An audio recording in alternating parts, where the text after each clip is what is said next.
सारे बहनों ने राम राम। भाई आज मेरी बहनों ने एक छोटी सी कथा सुनाएंगे और मेरे सारे छोटे बड़े बहन भाई खास कर नई जो नई युवा पीढ़ी है भाई सुनो तो भाई इस बात पर असर करना।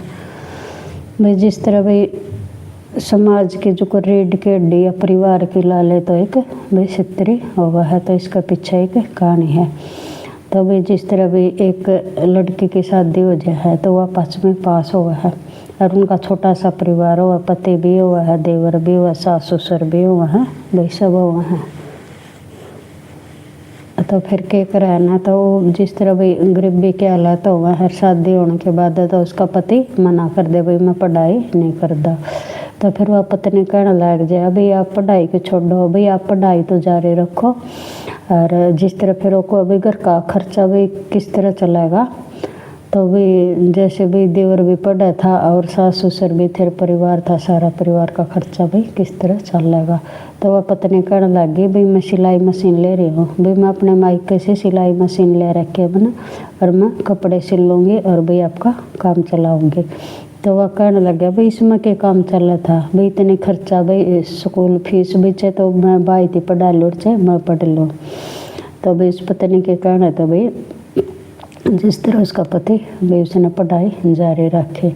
उसका कहना था भाई जिस तरह पढ़ते पढ़ते भाई एक दिन क्या होया भाई पटवारी के फार्म निकल गए। तो उसका आदमी है ना, तो पटवारी के जिस तरह फॉर्म लिया तो उसकी पत्नी तय कहने लगा भाई मैं पटवारी के वहाँ भरूँगा। तो वह कहने लगी भाई सबसे बड़ी नौकरी कौन सी हुआ है, तो उसका घर वाला कहने लगा भाई IAS की नौकरी हुआ है। तो उसकी पत्नी ने कहा भाई आप पटवारी के फार्म ना भरो। तो उसकी पत्नी ने जो पटवारी के फार्म लाया था वह पाड़ दिए, बोली IAS की तैयारी करो।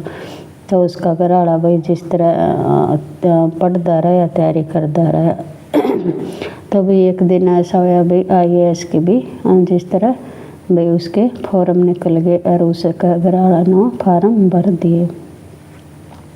तो फार्म भरने के बाद भाई जिस तरह भाई ट्रेनिंग पर जावा ओड़ा भाई टाइम कई दिन लग जाए हैं, तो उसने ओड़ा एक लड़की मिला है। तो वह लड़की को है भाई जिस तरह भाई के क्या करा भाई क्या आपकी शादी हो रही है। तो उसने कहा हाँ। नुका कहा भाई आपकी पत्नी क्या करती है, भाई कितनी पढ़ी लिखी है। तो उसने कहा भाई मेरी पत्नी तो 5वीं पास है। तो उस लड़की ने कहा भाई IAS भाई आप तो एक ऑफिसर हो गए और 5वीं पास लड़की से भाई शादी कर रहे हो, तो भाई क्यों ना भाई आप मेरे से शादी कर ले। तो फिर भी क्या कहा उसने भाई नहीं भाई जो मैं IAS आज IAS बन रहा है ना, तो उसके पीछे एक मेरी पत्नी का हाथ है।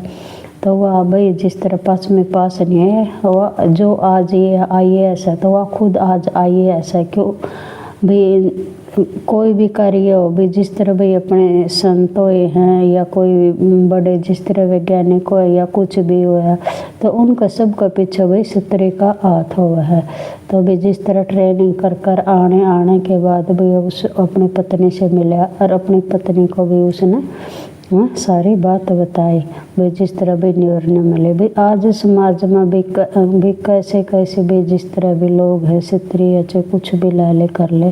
तो उसने कहा भी मेरे पति पर भी उसने भी अपना पति पर इतना गर्व हुआ भाई देख ले भी मैं तो 5वीं पास थी और भाई जिस तरह भाई छोड़ सका था भी छोड़ दे भी सब जिस तरह भाई के क्या करें जो विचार हो या कुछ हो भाई पढ़ाई पर विचार करवा ले या जिस तरह संस्कार नहीं होते और। तो उसने भी अपना जो पिछड़ा परिवार था जो उसके पीछे जो हाथ था अपने पत्नी का, तो उसने उसकी तरफ भी ध्यान दिया और उसी पर अडिग रहा। तो बहनों भाई पति IAS और पत्नी 5वीं पास, तो उनका परिवार देख ले फिर भी बढ़िया डाल रहा और आगे अपना उनकी परिवार बढ़िया डाल चलाया। तो भी ज़रूरी नहीं है अभी एक का जैसे शादी होने के बाद भी हर एक लड़की का सपना हुआ भाई मेरा पति भी नौकरी लगा मिला या कामयाब मिला। भी शादी होने के बाद भी पत्नी अपने पति को एक कामयाब भी नौकरी दिला सका है। भी उसका अगर वह उसका ख्याल रखेगी भी खाना पीना खाना चाय कॉफ़ी खाना उतनी पढ़ाई के लिए भी जिस तरह प्रेरणा देगी उसको भी कहेगी ये काम कर ये काम कर। तो ज़रूर उसका भी रिजल्ट ज़रूर मिलेगा। अगर उसके साथ भी जिस तरह लड़ाई झगड़ा करेगी या युक्के करेगा या तरह पर बनता को नहीं है तो वो उसका मनोबल टूट जावा है। तो बहन अपन जो करिए इसी सी बात सुनकर भाई ध्यान देना चाहिए भी अपना परिवार का, भी अपने बच्चे का, अपना पति का। तो एक कामयाब स्त्री अपन भी होना है क्यों अपने ऊपर बहुत उम्मीद हुआ है भाई अपने परिवार के, अपने बच्चे के। तो बहनों यह बात अच्छी लगी, कैसी लगी भैया इस तरह की स्टोरी थी सारी बहनों ने। राम राम भी कैसी लगी कहानी बताना।